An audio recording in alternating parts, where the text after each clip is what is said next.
to reform the system currently that we have in Washington because it's absolutely vile and corrupt. It has no connection with where we need to spend the money. It has everything to do with political connections. That was Minnesota Congresswoman Michelle Bachmann on Fox News Sunday with Chris Wallace, going after President Obama and vile Washington. And this is Power Play here back home in vile Washington, where we are most comfortable with all of the vileness all around us because the traffic is low because they're in recess. So that's fine with me. Better low traffic and vile than high traffic. And still with us, Doug Heye, Doug Schoen, and in New York, Adam Geller. We talked in the previous segment, gentlemen, about how the Republican field shaking out, good insights on all of that, but there's a reason President Obama is out on the campaign trail today, whatever we call it, whoever's paying for it or whatever the side of the bus says. There's a reason he is out on the campaign trail in must-win states, and he's got serious problems. I mean, this is like an Obama agonistes phase. He just can't, he's snake bit. Whatever he does, it seems to be blowing up on him. Doug Schoen, you have the most experience in this realm. If President Obama wants to turn this thing around, is he doing the right thing going out on the trail now? Well, to me, he's missing the major point. Okay. And I don't know, Chris, if you or Doug or our New York Weasels saw the article in the New York Times. You're going to get it, Doug. I understand. But about how the White House is in deep strategy debates between... and we talked about that with Ed Henry in the first segment. Okay. Yep. Here's the thing. It's pretty simple what they need.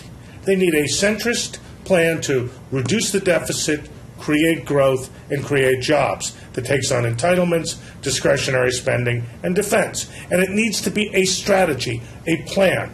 Because going out on the campaign trail, trying to win the news cycle, well, it's not bad. Doug Heye is very good at doing that. But I think he'd be the first one to admit that you can win every news cycle and lose the election if you don't have a strategy and a plan. And so far, this White House has no strategy, no plan, no idea. Okay, well, you hit both of your other guests on that one, but you hit Adam first, so we'll go to Adam and then give Doug a chance to respond. Adam is, by my reading, Doug may be right, but I don't think it's in the president's playbook. I don't think that he's at a. I think it's too late for him. As I look through the Gallup tracker this morning, as I was doing the Power Play, I went through. I looked at when you get to 39, because everybody since JFK gets to 39 at some point. Every president drops under 40%. It's just when and how you do it.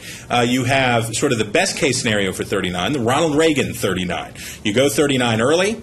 You get down in the 30s, people are upset, and then you get the mojo going, and he came back, and it was very robust, and then he wins 49 states.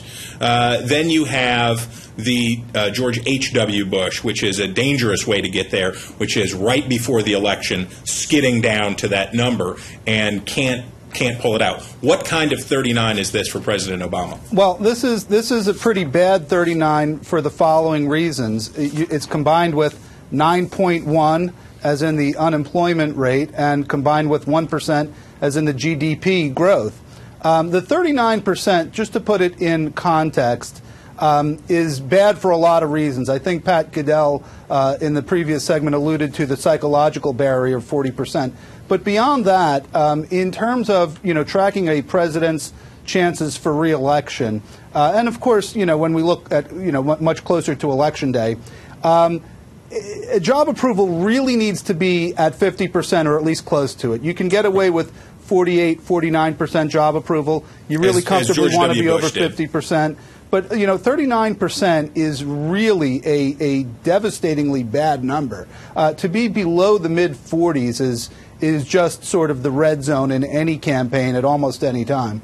All right, Doug Heye, as Doug Schoen alluded to, you do have some ability and some experience in taking in lemonade out of lemons. There's some intelligence to what the president's doing here. You get out of Washington, you distance yourself from Washington, you go out on the trail. If you're not in a position, whether it's ideologically or tactically, to do what the other Doug suggests, which is make the dive to the center. If you're not going to do that, isn't this sort of the way you do it? You get out there, you talk about Michelle Bachmann, and you go amongst the corn and pickup trucks, as Ed said? Well, it's probably the only thing you can do. I think it's always smart for presidents to get outside of Washington. I think it's smart for members of Congress and senators to be back in their district, because you understand and you learn what people are actually saying on the ground. But what we see are a series of tactics, not a grand strategy. But we also know that he's going to these key states because he has to. The 39 number nationally is very bad for him. Yeah. But when you drill down and you look at specific targeted states such as Minnesota and Iowa, North Carolina, Virginia, certainly Pennsylvania, Florida, he's hemorrhaging independents right now, and he can't win with that. Iowa is really bad for the president right now. I was out there. I was talking to the political big brains from the Register and other places. The president's seasick in Iowa. He looks. His numbers in Iowa look like John Huntsman did in the debate stage on Thursday night, gripping the side of the podium and sort of white-faced. Can the president, Doug, turn it around in places like that? I mean, he won that state by 10 points. See, this is not really a question of Iowa versus Florida versus Indiana versus Virginia and North Carolina. At 39%, he's unelectable. Right. He's got to get his numbers up. The only way he can do it is with a strategy and what they're going to do, which is to attack the Republican. But you can't just run a total attack campaign. It just doesn't work. So at 39%, doesn't matter where he goes, what buses he takes, no matter how good his rhetorical flourishes, he's not going to recruit Doug High to join his campaign. But even if he had him, it still wouldn't be enough. And Adam Geller, I know you've been making inquiries, and I'm told they're very interested. But that being said, even with Adam and the two Dougs, Obama at 39 can't win absent a grand strategy. Let me just say this, Doug. You know what? It really kills me to say this, but I'm going to agree with Doug Schoen on something that he mentioned before. And God, I wish I didn't agree with him. But Doug is right in that Obama needs to sort of go back and appeal to the center. You know, Bill Clinton was very good at that for a lot of reasons, not the least of which was he was governor of a pretty conservative state.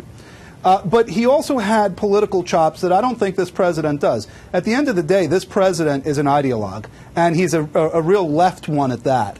And I think the people around him, I mean, really believe in this leftist dogma that surrounds this administration. And for that reason, while it would make sense to go to the independents, I just don't see it. Adam, we've got to go, and I want to thank all of you gentlemen, our august super panel, our own super committee here today for helping us out. We will, of course, be back tomorrow here in Vile, D.C., and I would like to leave you with this thought.